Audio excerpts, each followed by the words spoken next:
Welcome back to the channel, Collective Gamer 77, and today we'll have a quick review of the Sideshow Collectibles Gladiator Hulk premium format, originally released back in 2014 with an edition size of about 3,000. Now, if you had a chance to pick this up, this guy is a beast. I picked it up for about $600. He stands just about 30 inches tall and weighs a good 35, and I feel at times almost 40 pounds. Over the next few pictures, you'll see why. I'm not quite sure what scale the statue is, but this is his battered sword, and it is literally big enough to be the size of a kitchen knife in my hand. And here is the massive shield. I mean, it is big enough for me to put food on the back of it. That's how big this shield is.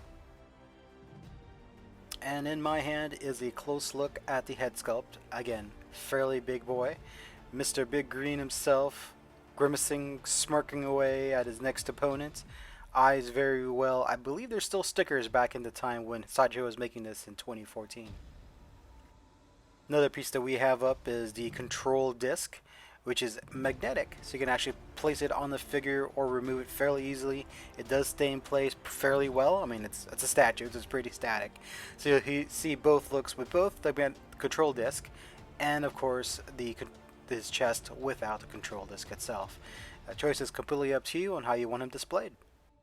This guy is a beast, as you can see him now with both the head, sword hand, control disc, and shield.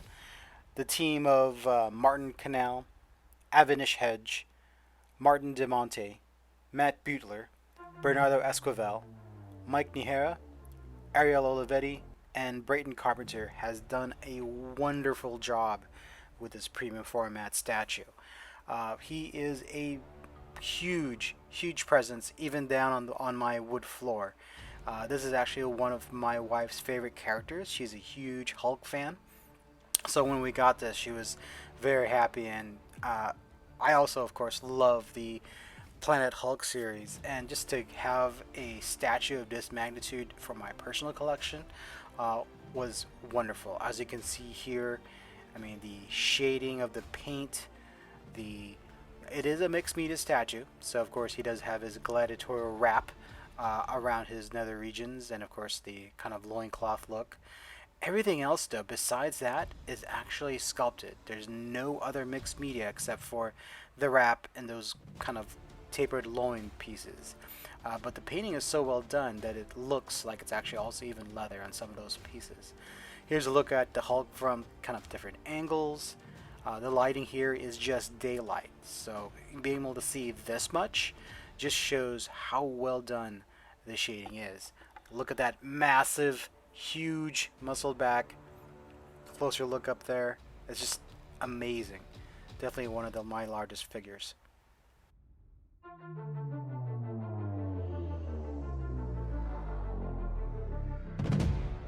And here's a closer look at his other arm, normally hidden behind the shield, and even then, still, attention to detail, painting's well done. Here's his gladiator loincloth made out of leather.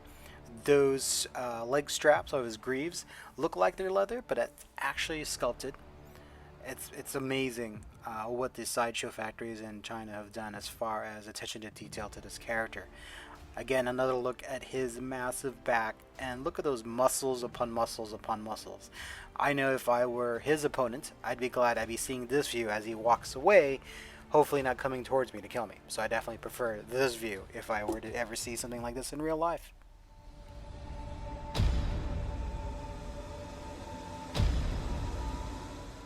Next up is a slightly closer look at the base itself and some of the other pieces of his lower body. Again, paint is wonderful. Even the cuticles on his nails, slight finger creases. A close look at his helmet. Look at all the kind of battled and creaks, dents. Shows definitely that he's been through a lot, been through many battles, and of course emerging victorious.